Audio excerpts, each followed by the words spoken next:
Welcome to This Explainer. Today, we're decoding a deeply frustrating paradox, having massive, life-changing goals, but absolutely zero momentum to actually achieve them. If you've ever felt like you're meant for greatness, but somehow find yourself completely stuck on the starting line, well, you are in exactly the right place. We're going to break down the psychology behind why big dreamers struggle so hard to just start. Okay, let's be real for a second and see if this hits a little too close to home. At 11 p.m., you are an absolute visionary, right? Your brain is buzzing, you're building businesses, writing best-selling novels, you're literally giving TED Talks in your head. You can practically hear the applause. But then, 8 a.m. rolls around. The alarm goes off, and that exact same visionary hits snooze 3 times, grabs their phone, and just scrolls for 40 minutes, telling themselves, you know what, I'll definitely start after breakfast. So here's the crucial takeaway. You are not short on ambition. If anything, you might have way too much of it. What you're actually short on is the bridge between wanting and doing. And that gap, that is exactly where dreams just quietly go to die. We're always taught that if you want something badly enough, you'll naturally just do it. But science tells us a different story. Wanting and doing don't even live in the same neighborhood of your brain.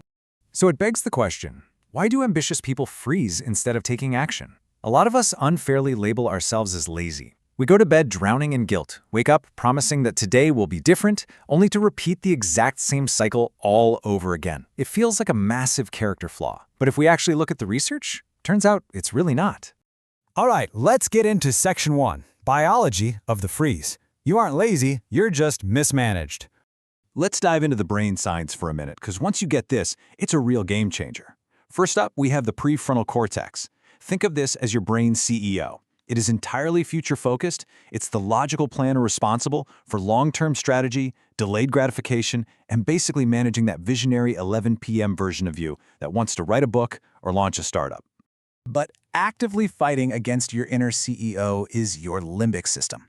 Now, this is a super ancient survival mechanism that drives your reward circuit. And here's the thing, it does not care about your 5-year plan. At all. It only cares about how you feel right this very second. It actively dodges effort and discomfort, much preferring the quick, easy dopamine hit of scrolling social media over the actual friction of hard work. This creates a literal tug-of-war inside your skull every single morning. On one side, your prefrontal cortex is zeroed in on future goals, but it gets tired really easily. Hello, decision fatigue. On the other side, your limbic system is always on, running on raw emotion and desperately hunting for immediate comfort. So it's basically your exhausted, overworked CEO battling an ancient system that's hyper-optimized for easy pleasure. And to make things even trickier, we often fall into the trap of positive fantasizing. Researcher Gabrielle Edetingen discovered something pretty mind-blowing. Just vividly imagining your success gives your brain a real, genuine dopamine hit. Your brain actually gets a sense of satisfaction just from the daydream, which, ironically, completely kills your urgency to go out and do the uncomfortable work. I mean, your brain feels like it already won without you ever even leaving the couch. Let's move on to Section 2, the perfectionism trap, protecting your identity. Now, this is the psychological twist that makes ambitious people incredibly vulnerable. We usually picture perfectionists as these flawless, hyper-organized executioners. But true perfectionism, it's really just fear wearing a high-standards costume. Think about it. If you never actually launch the business, it can never fail. As long as it stays locked in your imagination, it remains completely perfect and undefeated. In psychology, they call this self-worth contingency. Basically, it means you've completely fused your personal value to your performance. So when your entire self-worth is on the line every single time you try something, well, of course you hesitate. You refuse to take that first step because you are absolutely terrified of proving that you can't hit your own impossibly high bar. You aren't protecting your schedule here, you are protecting your identity. And this leads us to a massive misconception. We mistakenly think the opposite of success is failure, but that's just false. The real opposite of success is inaction. Honestly, failing is great. It teaches you something. It gives you hard data. Doing nothing, on the other hand, keeps you trapped exactly where you are, stuck in this endless cycle of wanting without ever doing. Every highly successful person you know has failed thousands of times. They just refuse to let the fear of imperfect action stop them. Which brings us to Section 3, Closing the Gap. Actionable micro steps.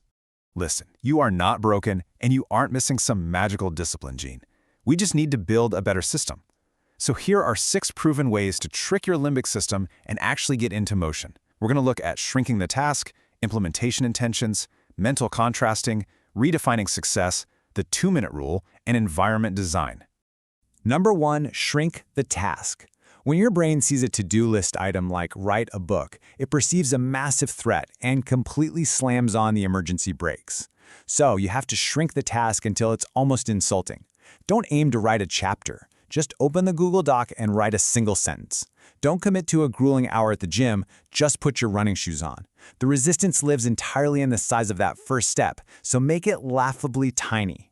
Second, use implementation intentions. Researcher Peter Gallwitzer explains that this is about taking those vague floating goals out of your head and grounding them in a specific context. You need to decide exactly when and exactly where you will take action. So, instead of I'll write today, you say at 7 a.m., right after I pour my coffee, I will sit at my kitchen table and write. By doing this, there's no decision left to make in the moment. You just execute. Third, we need to swap out that pure daydreaming from mental contrasting. Instead of just visualizing the perfect, flawless outcome, picture your goal, but then immediately picture the specific obstacle that's going to try and stop you. Tell yourself, okay, I want to write, but I know the second I sit down, I'm going to want to check my phone. By naming that exact obstacle in advance, you prime your brain to push past it rather than getting ambushed by it. Next up is the magic number 2, the 2-minute rule. You want to make the entry point so embarrassingly easy that you only commit to 2 literal minutes of effort. 2 minutes of decluttering your desk. 2 minutes of reading. This is how you shatter the freeze. Because once your body is actually in physical motion, the mental resistance fades fast, and those 2 minutes will almost always snowball into 20. Fifth, you absolutely must design your environment. Willpower is a heavily limited resource, but your environment? That is entirely in your control. You need to set things up so that the lazy path is actually the ambitious path. Turn off those notifications, put your phone in a totally different room, clear off your desk, and lay your gym clothes out the night before. You've got to make the right choice the absolute easiest choice available. All right, this next one is a bit of a tough pill to swallow. You have to stop endlessly consuming. Watching productivity videos, even ones like this, reading self-help books or listening to motivational podcasts. It feels productive, right? But it's actually an illusion your brain uses to avoid doing the real work. Stop waiting to feel ready. Readiness isn't a prerequisite. It's a byproduct that only shows up after you start imperfectly doing. You also have to accept that your first attempts are going to be bad. Every single masterpiece out there started as an incredibly ugly first draft. And when you inevitably mess up, because hey, progress is never a straight line, you need to show yourself some real self-compassion, instead of spiraling into this dark pit of guilt. Beating yourself up at night only reinforces the false idea that you aren't worthy. Give yourself grace, breathe, and just try again tomorrow. Which brings us to Section 4, the final step. Action over imagination. Look, the mere fact that you dreamed this big means there's something deep inside of you that completely refuses to settle. That ambition, it's a massive gift. But a dream left untouched doesn't just naturally fade away, it slowly transforms into a quiet, painful ache of who you could have been. So I'm going to leave you with a direct challenge right now.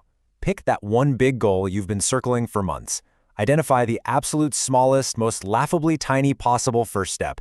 And ask yourself, what are you going to do with the next 5 minutes? Because if you don't start today, who's to say tomorrow won't just become another yesterday? Thanks for joining me on this explainer. Now go get started.